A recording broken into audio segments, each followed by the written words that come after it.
민선 7기가 출범하고 1년 동안 광주시는 도시철도 2호선과 광주형 일자리 등에서 성과를 냈지만 관광 인프라 확충과 인사혁신 등에는 한계를 드러냈습니다. 민선 7기 시작과 함께 광주시와 전라남도가 외쳤던 상생과 협력은 1년이 다 되도록 구호로 그치고 있습니다.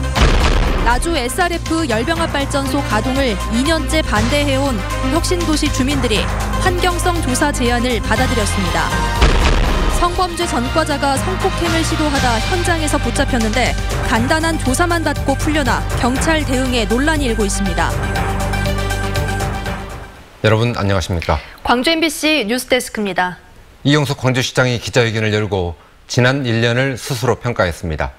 광주형 일자리와 도시철도 2호선 등 해묵은 현안을 해결한 점을 주요 성과로 꼽았습니다. 하지만 어제 시민단체가 지적한 것처럼 인사 난맥상을 비롯해 아쉬운 점들도 있습니다. 송정근 기자의 보도입니다. 민선 7기의 가장 두드러진 성과는 광주형 일자리가 드디어 구체화되고 있다는 점입니다. 현대자동차와 투자 협약을 이끌어냈고 다음 달 자동차 공장 법인 설립을 앞두고 있습니다. 또 도시철도 2호선 논란을 16년 만에 대화와 타협으로 해결해 생활민주주의의 새로운 장을 열었습니다. 새로운 성장 동력으로 꼽히는 인공지능 직접단지 조성 사업이 예비 타당성 조사를 면제받게 되면서 4차 산업혁명의 기반도 마련됐습니다. 광주가 4차 산업혁명의 선도도시로 발돋움하고 있습니다. 문재인 정부의 미래 혁신 성장 3대 전략 투자 분야인 인공지능, 수소경제, 빅데이터 산업을 주도적으로 이끌어가고 있습니다. 다만 전문성이나 도덕적 흠결이 큰 후보를 광주시 산하기관장으로 임명하는 등 인사난맥상은 5점으로 지적되고 있습니다.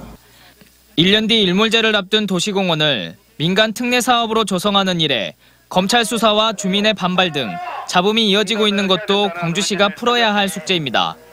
또 어등산 관광단지 조성 사업이 속도를 내지 못하고 있는 것도 관광 인프라를 확충하는 데 발목을 잡고 있습니다. 시민들 개개인의 입장에서 보면 미흡한 부분도 있을 것입니다. 그렇지만 이 모든 일들을 다 함께 추진할 수 없습니다. 그래서 시장 입장에서는 일의 경중. 이제 민선 7기 2년째를 열어가는 광주시는 당장 보름 앞으로 다가온 수영대회에 모든 행정력을 집중해 광주의 위상을 높인다는 계획입니다. 그리고 본궤도에 오른 광주형 일자리를 중심으로 노사가 상생하는 도시, 4차 산업혁명 중심 도시를 만드는 데 남은 민선 7기 역량을 집중할 계획입니다. MBC 뉴스 송정근입니다. 김영록 전남지사도 기자회견을 열고 전남의 미래 청사진을 밝혔습니다.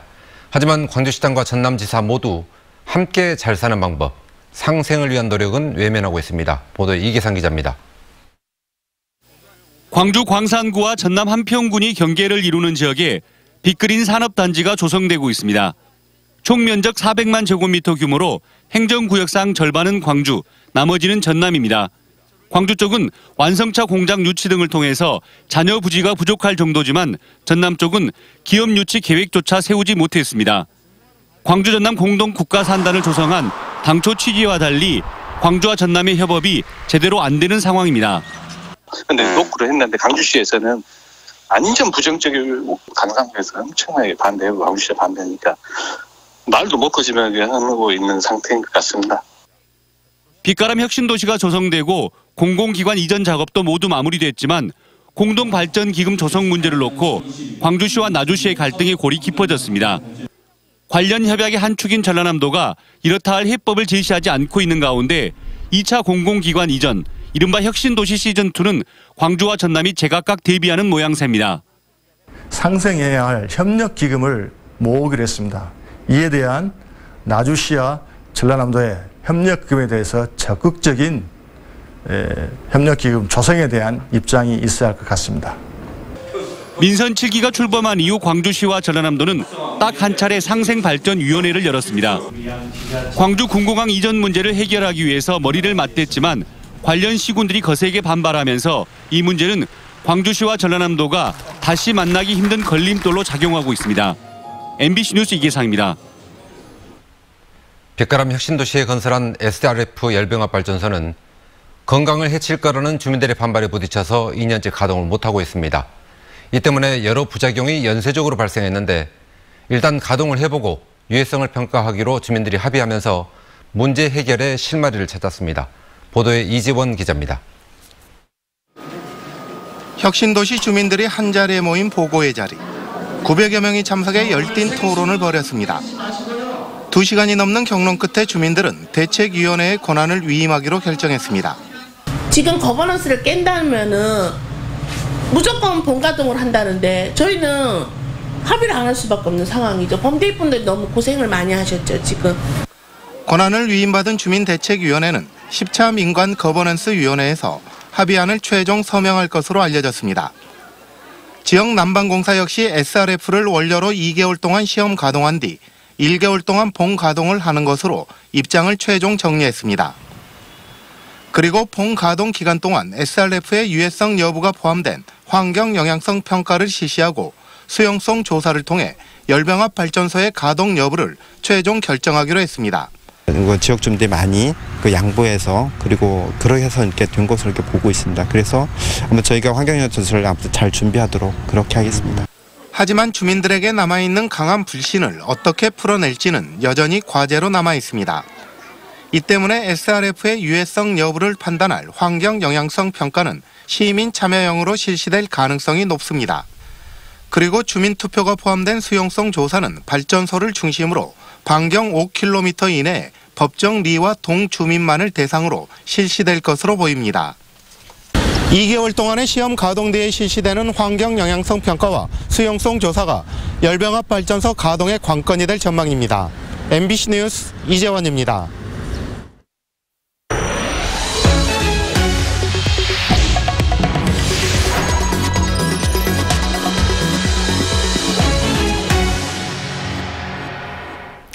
성범죄 전과자가 성폭행을 시도하다 현장에서 경찰에 붙잡혔습니다. 그런데 경찰은 이 남성을 풀어줬습니다. 함께 출동한 보호관찰소 직원도 경찰의 대응을 이해하지 못했습니다. 조희원 기자가 취재했습니다. 어제 새벽 1시쯤 여수시 선원동의 한 모텔에서 전자발찌를 찬 성범죄 전과자가 술에 취한 여성을 상대로 성폭행을 시도하다 경찰에 붙잡혔습니다. 피해자는 41살 김모 씨. 김 씨는 지난 2012년 강간치상죄로 징역 5년을 살다 출소해 지난해부터 보호관찰을 받고 있었습니다. 밤 11시부터는 외출을 할 수 없는 야간 외출 금지 대상자였던 김 씨가 새벽에 출입금지 지역인 모텔로 들어가자 경찰과 보호관찰소 대응팀이 출동해 김 씨를 현장에서 붙잡았습니다. 피해자하고 가해자하고 어떻게 좀 실갱이가 좀 있고 신체 접촉이 좀 있으려는 찰나에 우리가 갔기 때문에 피해 여성은 저희한테 와서 약간 폭행을 당했다, 좀 보호해달라. 그래서 바로 이게 그 대상자하고 분리 조치를 했습니다. 현장에서는 몸싸움의 흔적인 다량의 혈흔도 발견됐습니다. 하지만 김 씨는 다음 날 아침 외출 금지와 출입 금지 명령 위반에 대한 간단한 조사만 받고 풀려났습니다. 경찰은 피해 여성이 문제 삼지 않겠다고 말하자 김 씨에게 폭행과 강간 미수의 혐의를 적용하지 않았습니다. 성폭력범죄는 지난 2013년부터 친고죄에 해당되지 않아 피해자가 고소하지 않더라도 처벌할 수 있습니다.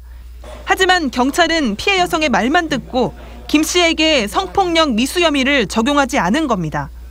김 씨가 출소 이후 보호관찰 준수사항을 위반한 건 이번이 4번째. 김 씨를 관리하고 있는 보호관찰소는 성범죄 전과 5회를 비롯해 모두 18회의 전과가 있는 김 씨를 긴급 체포했어야 하는데 훈방 후 귀가 조치시킨 경찰의 대처는 문제가 있다며 보강 수사를 요구하고 나섰습니다.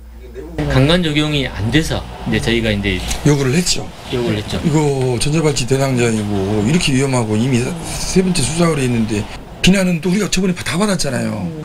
경찰은 하루가 지난 오늘에서야 뒤늦게 김 씨의 폭행과 강간 미수 혐의를 조사하고 구속영장을 신청했습니다. 하지만 최근 잇따르고 있는 성범죄 전과자의 범행에도 불구하고 미온적인 대처를 했다는 비난은 피할 수 없어 보입니다.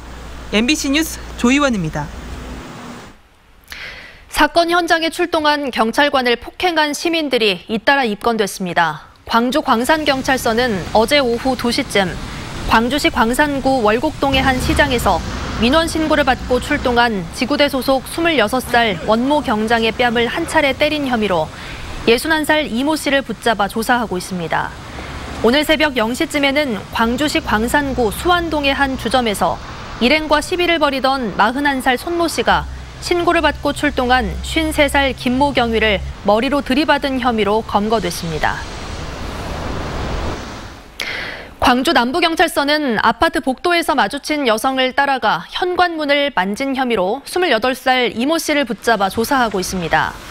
이 씨는 어제 저녁 6시 30분쯤 광주시 남구 주월동의 한 아파트에서 30살 A 씨를 집 앞까지 뒤쫓아 현관문 도어락을 만진 혐의 등을 받고 있습니다. 이 씨는 A 씨의 남편이 나오자 도망갔다가 출동한 경찰에게 현행범으로 붙잡혔는데 경찰 조사에서 이 씨는 향수 냄새가 좋아 따라갔다고 말했습니다. 기상청의 예상보다 빨리 광주 전남에 장마가 시작됐고 첫날부터 비가 요란하게 내렸습니다. 100mm 이상 내린 지역도 있었는데 자세한 장마 소식 이다솔 기상캐스터가 전해드립니다. 올해 장마는 요란하게 시작됐습니다.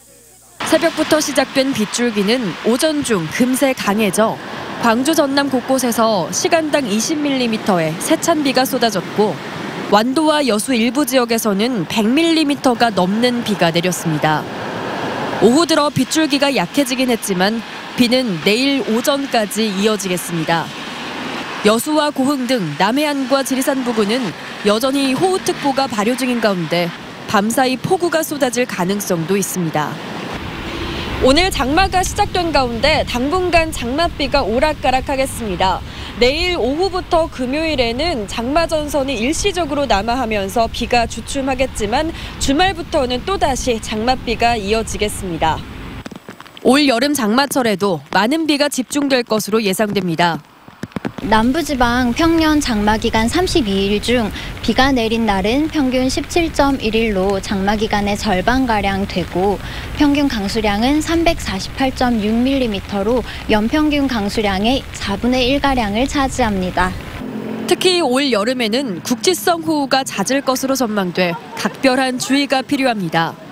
침수가 잦은 지역에서는 집 안팎의 하수구와 배수구에 막힌 곳을 미리 정비하는 등 꼼꼼한 대비를 해두는 게 좋겠습니다.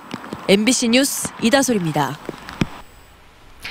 한전공대 설립 기본계획안을 논의할 관계기관 회의가 연기됐습니다.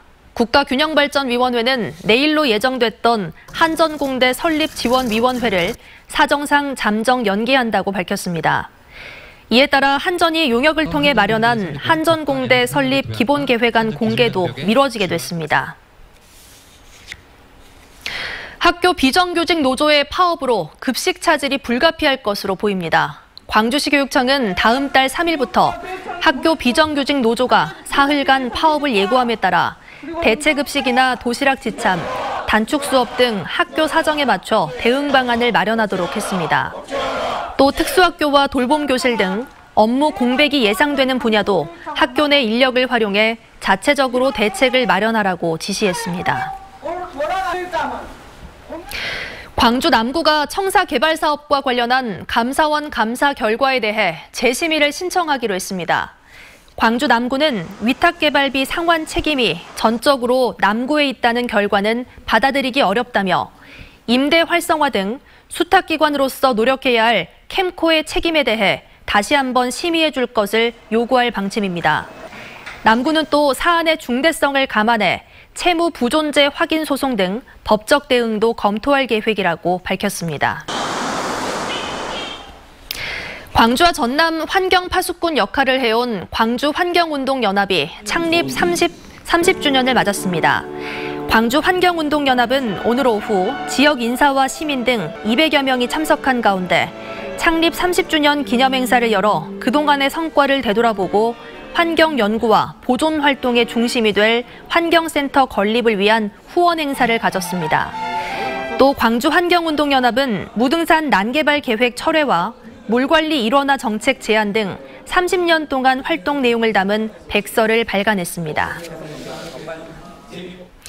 문화도시 광주 제대로 가고 있나를 주제로 광주 지역 문화단체들이 개최한 토론회에서 광주전남연구원의 김기곤 책임연구위원은 문화전당의 운영 방식 결정에 지역의 의견을 결집해야 한다고 제언했습니다.